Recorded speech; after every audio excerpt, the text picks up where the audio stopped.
Anong ganap sa mundo ng showbiz?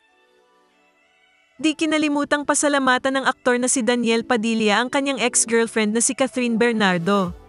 Nabanggit ito ni Daniel sa naganap na contract signing niya ngayong araw sa ABS-CBN. Pero bago pa man ito ay nagpasalamat muna ang aktor sa mga kaibigan, pamilya, fans club at panghuli niyang nabanggit si Catherine.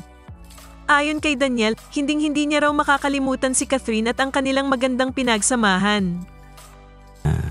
Siyempre, hindi ko pwedeng kalimutan si Catherine. Maraming salamat, Catherine, sa ating maraming taon na pinagsamahan.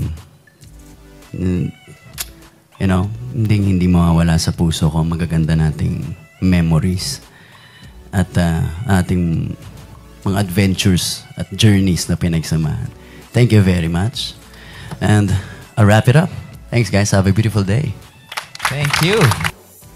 Kung nagustuhan mo ang content na ito, huwag kalimutang mag-subscribe at i-click ang share, like, at i-comment ang inyong opinyon.